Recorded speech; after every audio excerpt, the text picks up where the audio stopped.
بسم اللہ الرحمن الرحیم الحمد للہ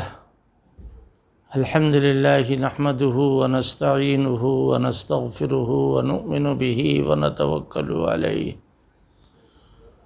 ونعوذ باللہ من شرور انفسنا ومن سیئات اعمالنا من يهده اللہ فلا مضل له ومن يضلله فلا هادی له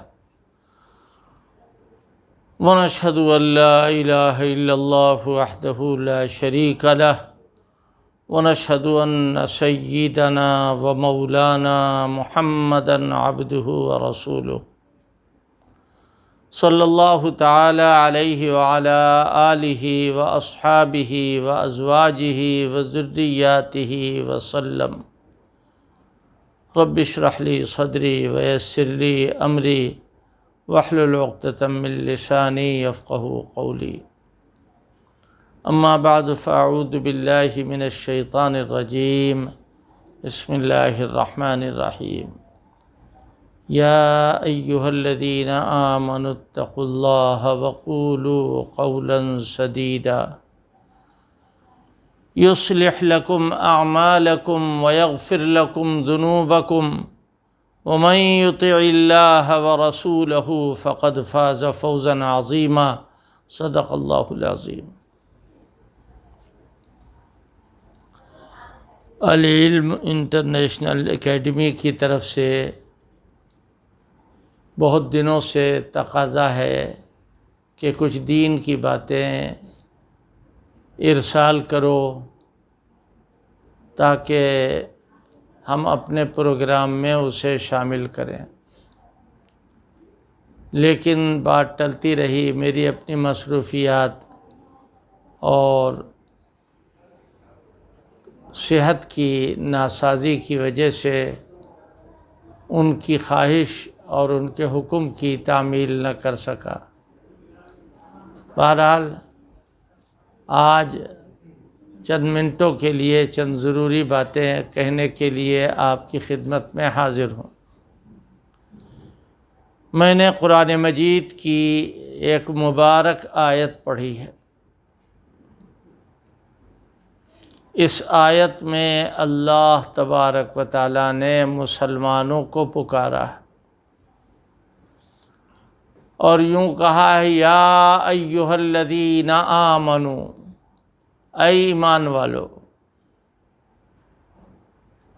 اللہ کرے ہم بھی مراد ہوں، اللہ کرے آپ بھی مراد ہوں، اور جتنے سننے والے ہیں سب اس کی مراد ہوں۔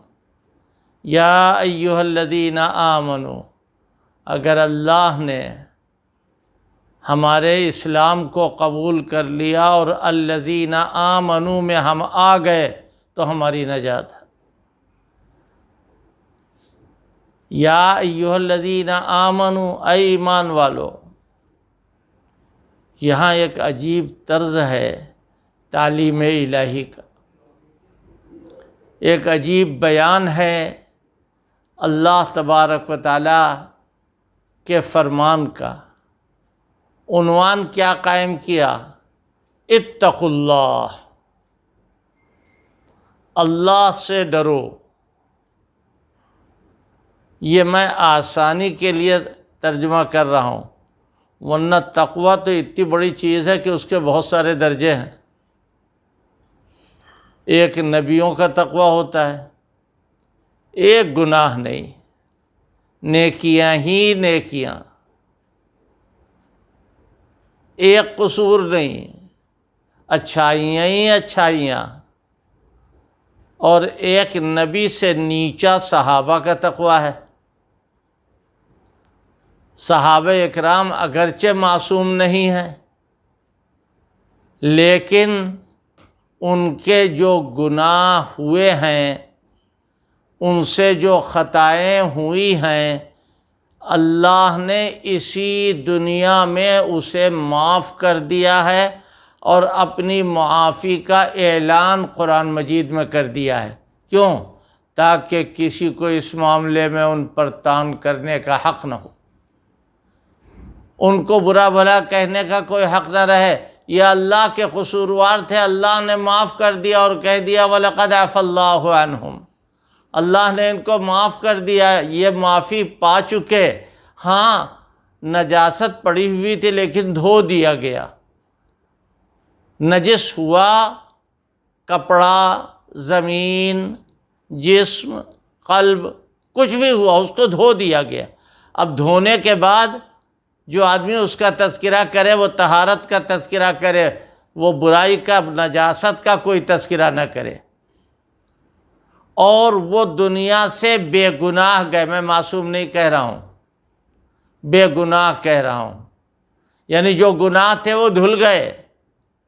نبی کا نامہ عمل جیسے کوڑا کپڑا، اور صحابہ کا نامہ عمل جیسے دھلا کپڑا۔ جس طرح کوڑے کپڑے پر بلا تکلف نماز پڑھ سکتے ہیں، اسی طریقے سے دھلے ہوئے کپڑے پر بھی بلا تکلف نماز پڑھ سکتے ہیں۔ بہرحال یہ خصوصیت ہے صحابہ اکرام کی کہ اسی دنیا میں ان کی خطائیں معاف ہو گئیں۔ جب خطائیں معاف ہو گئیں اور تولے جائیں گے اعمال تو نیکیاں ہی نیکیاں نظر آئیں گی۔ نبی کا تقویٰ تولا جائے گا تو وہ نیکیاں ہی نیکیاں نظر آئیں گی۔ یہ تقوی کے اعلیٰ مراتب ہیں، اگر اس کی تفصیل میں جایا جائے گا تو بات بہت لمبی ہوگی۔ اللہ کا خوف، اللہ کی خشیت، ہر بات میں اللہ کی بات کو اوپر رکھنا، ہر بات میں اللہ سے ڈرتے رہنا، اس کا نام ہے تقوی۔ کیا فرمایا؟ ایک مجمل بات ارشاد فرمائی، اے ایمان والو اللہ سے ڈرتے رہو، اے ایمان والو تقوی اختیار کرتے رہو۔ آگے کیا کہا؟ وَقُولُوا قَوْلًا سَدِيدًا، اور ٹھیک ٹھیک جچی تلی نپی ہوئی بات منہ سے نکالو، ٹھیک ٹھیک بولو۔ یعنی یہ بتایا جا رہا ہے کہ زبان کو درست کرو۔ یہ زبان سے بہت سارے گناہ ہوتے ہیں، ایسے گناہ بھی زبان سے ہوتے ہیں جو دکھائی دیں، ایسے گناہ بھی زبان سے ہوتے ہیں جو نہ دکھائی دیں۔ اور یہ زبان کایا پلٹنے والی چیز ہے۔ اگر زبان سے کہا لا الہ الا اللہ محمد الرسول اللہ، جہنم کی طرف جا رہا تھا، اب جنت کا رخ اختیار کر لیا، زبانی کے ذریعے سے ہوا یا نہیں ہوا؟ اگر اسی زبان سے آدمی کفر بک دے تو جنت کی طرف جا رہا تھا، اب جہنم کی طرف پلٹ گیا۔ لہذا زبان کو قابو میں رکھنا یہ بھی تقوی کی ایک بہترین مثال ہے اور بہترین قسم ہے، تقوی کا بہت اعلیٰ فرد ہے کہ اپنی زبان کو قابو میں رکھو۔ یہ زبان حرام کو حلال کر دیتی ہے اور حلال کو حرام کر دیتی ہے۔ نکاح کے خطبے میں بھی آیت پڑھی جاتی ہے، اور نکاح جب ہوتا ہے ہمارے یہاں، آپ کے یہاں، تو اب تو شکلیں بدلتی چلی جا رہی ہیں، جیسا حال ہوا ویسا کام ہوا۔ لیکن نکاح میں مجمع عام میں گواہوں کے سامنے جن صاحب کا نکاح ہے وہ یہ کہہ رہے ہیں میں نے قبول کیا، ہو گیا نکاح۔ عورت کی طرف سے ایجاب ہے اور مرد کی طرف سے قبول ہے۔ جب عورت نے اجازت دے دی، وکیل آئے، گواہوں کو ساتھ میں لے ہاں میں نے قبول کیا، نکاح ہو گیا۔ کیا مطلب ہے؟ جی ہاں، اللہ نے اس زبان کے ذریعے سے ایک حرام چیز کو حلال بنا دیا۔ جو چیز پہلے حرام تھی اب حلال ہو گئی، جائز ہو گئی، سنت ہو گئی، عبادت بن گئی۔ اسی کو کہا گیا کہ وَقُولُوا قَوْلًا سَدِيدًا، سنبھالو زبان کو، جو بولو وہ ٹھیک بات بولو، اچھی بات بولو۔ یہی زبان ہے جس سے گالی دے کے آدمی فاسق بن جاتا ہے۔ گالی بکتا ہے زبان سے، غیبت کرتا ہے زبان سے، جھوٹ بولتا ہے زبان سے، اظہار حسد کرتا ہے زبان سے۔ زبان کایا پلٹ چیز ہے، لہذا اس کو سنبھالو۔ حضرت نبی کریم صلی اللہ علیہ وسلم کا ایک مبارک ارشاد ہے، آپ نے فرمایا جو اپنی زبان اور اپنی شرمگاہ کی حفاظت کر لے، میں جنت میں اس کے جانے کا ضامن ہوں، ضمانت لیتا ہوں۔ زبان بہت اہم چیز ہے۔ وَقُولُوا قَوْلًا سَدِيدًا، ابھی میں نے عرض کیا، آپ نے سنا کہ قبول کیا، کہا میں نے قبول کیا، نکاح ہو گیا۔ اور اگر اس کا الٹا کوئی آدمی کہہ دے، نکاح ہو چکا 20 سال پہلے، 25 سال پہلے، 50 سال پہلے، میاں بیوی بوڑھے ہیں لق لق بالکل، اور ان میں سے کسی نے غصے میں آ کر یا بغیر غصے کے یوں کہہ دیا کہ میں نے طلاق دی، لیجئے وہ 25 سال کا پرانا محل، وہ 20 سال، وہ 50 سال سے رشتہ جو قائم تھا وہ آنے واحد میں ٹوٹ گیا۔ کس نے توڑا؟ زبان نے توڑا، زبان نے توڑا۔ ایک صاحب آئے میرے پاس، کا مسئلہ پوچھنا ہے۔ پوچھو بھائی، کیا بات پوچھنا ہے؟ کہا میں نے اپنی بیوی کو 3 طلاق دے دی، اور اس کے بعد میں پھر کہنے لگے مجھے اتنا غصہ تھا، اتنا غصہ تھا، اتنا غصہ تھا کہ ہوش ہی نہیں تھا۔ تو میں نے کہا مگر اس کا ہوش تھا آپ کو کہ 3 مرتبہ طلاق دی جائے؟ 3 کا عدد یاد تھا آپ کو؟ 3 کا عدد آپ کو یاد تھا؟ لہذا ایسی صورت میں 3 طلاقیں آپ نے دے دی۔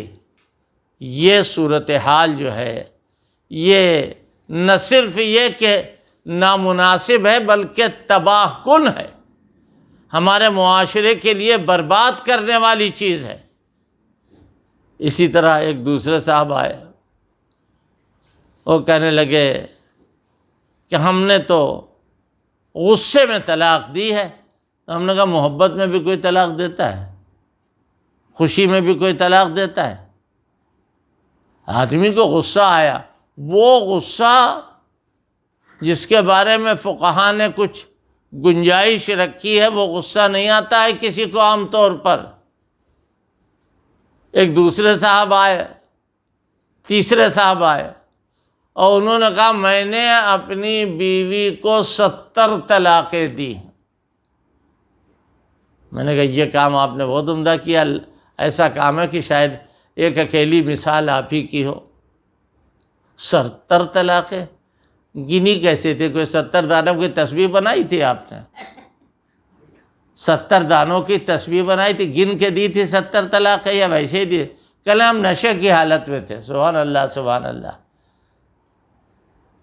اور اس کے بعد جو بات کہتے ہیں وہ اس سے زیادہ لطیف ہے، کہنے لگے میری بیوی کے لیے میں نے ساری طلاقیں واپس کر دی۔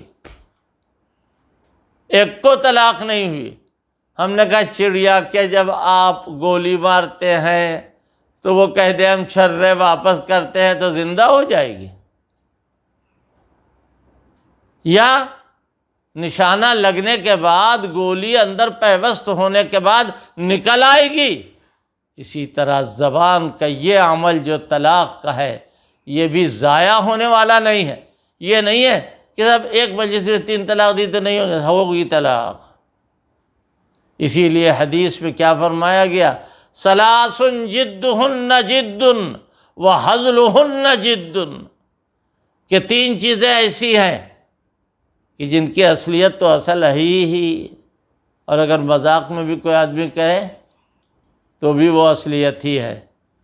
لہٰذا زبان کی حفاظت یہ ہے تو بہت ذرا سی ہے، لیکن کام اس کا بہت بڑا ہے۔ حضرت علی رضی اللہ تعالی عنہ فرماتے ہیں کہ زبان کا عمل ایسا بڑا عمل ہے اور ایسی اس کی مار ہے کہ تلوار کی نہیں مار ہے۔ اور صحابہ اکرام میں سے کسی نے کہا ہے جراحات السنان لها التیام ولا یلتام ما جرح اللسان، کہ تلوار کا زخم تو مندمل ہو جاتا ہے۔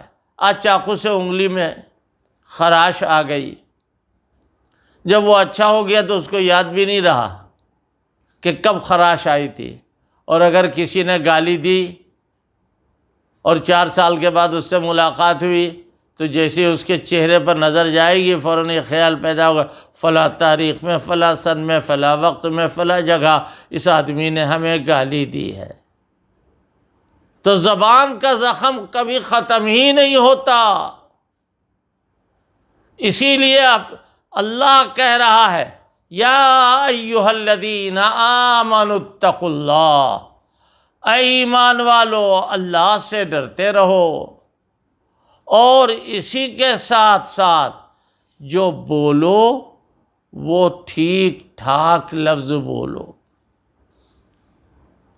وہ میں نے کہا تھا حضرت علی رضی اللہ تعالیٰ ان کی کہی ہوئی، ان کی زبان سے نکلی ہوئی بات یاد آ گئی۔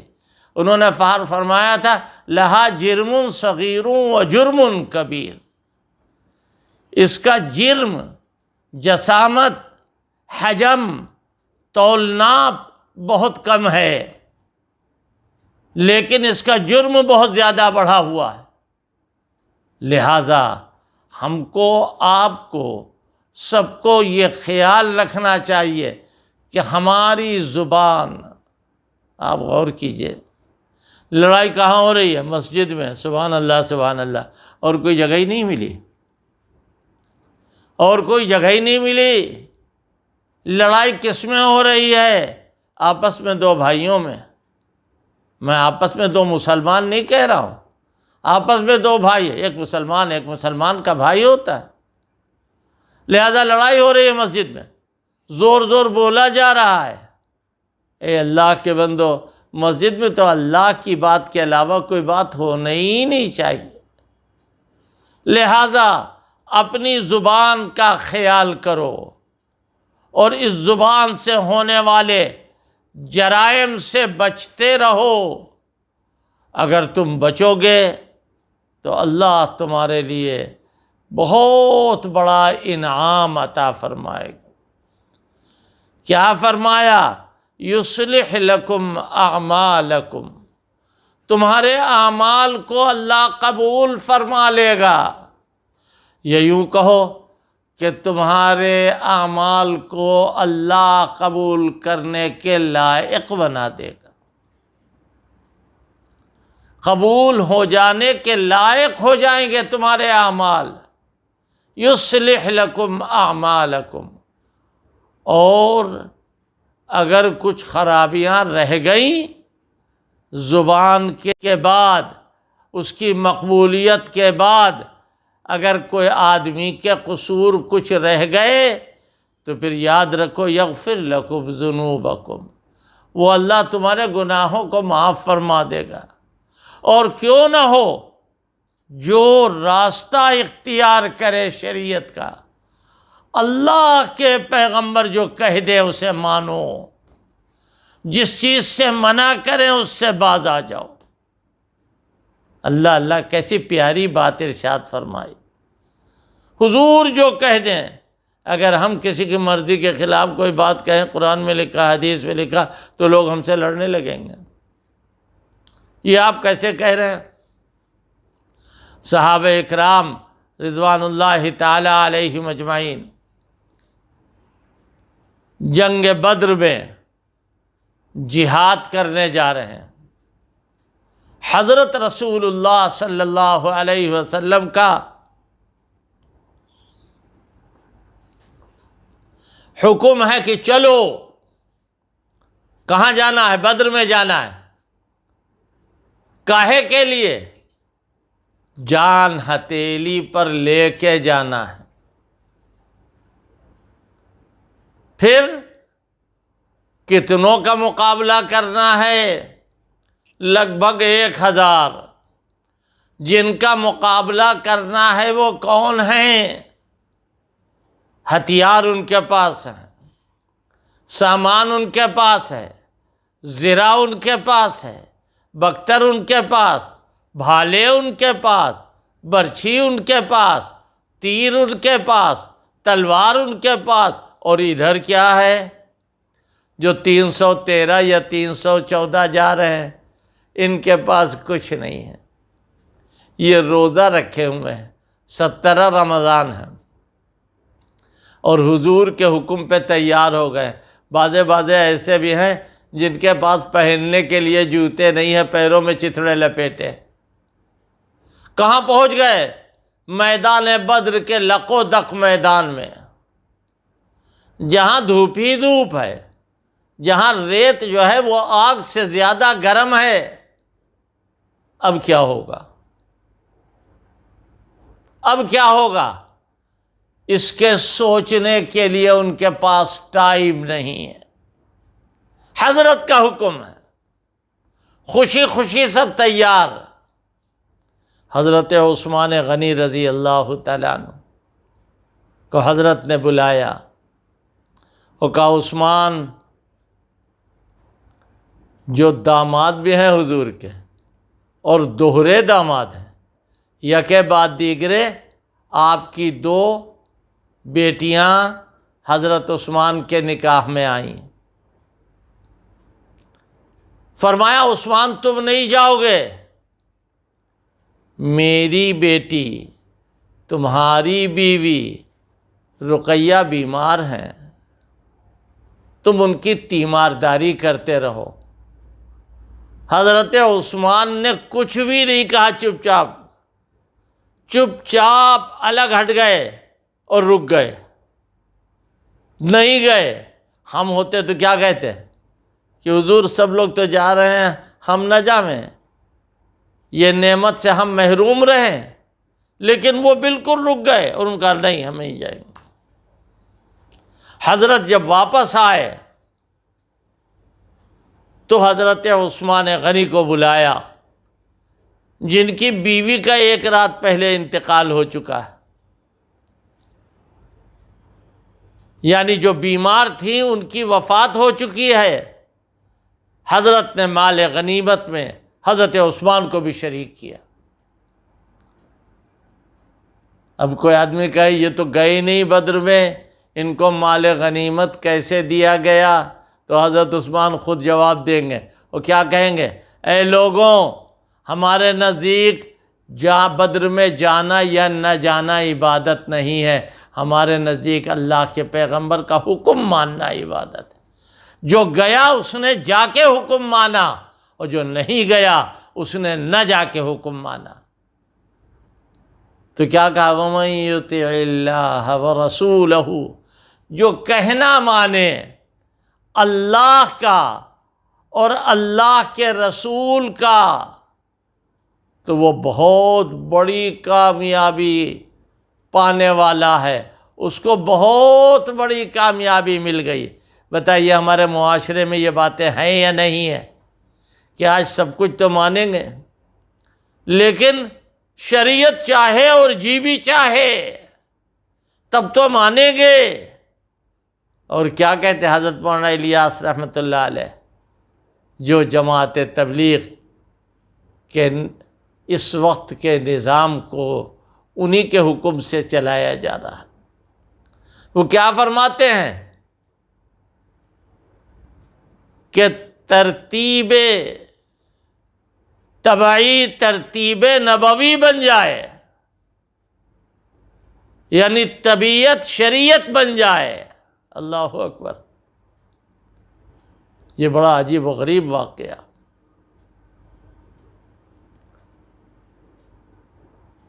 طبیعت شریعت بن جائے، غیر شرعی باتوں سے طبعی نفرت پیدا ہو جائے۔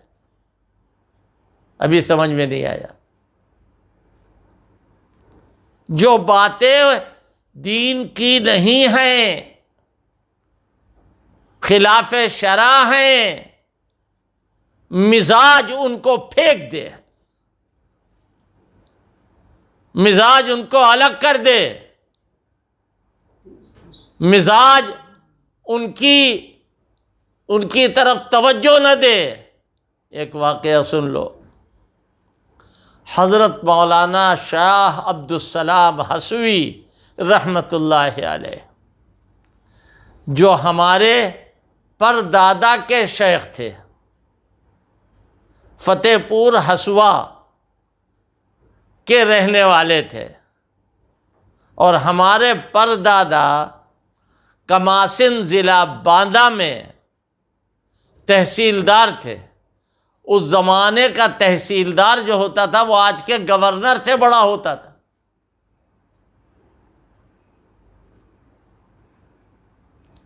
حضرت شاہ عبدالسلام حسوی رحمۃ اللہ علیہ، حضرت مولانا علی میاں رحمۃ اللہ علیہ فرماتے ہیں، بڑی پیاری بات، یہ حضرت کا قصہ ہے کہ ایک جگہ دعوت میں سب لوگ گئے،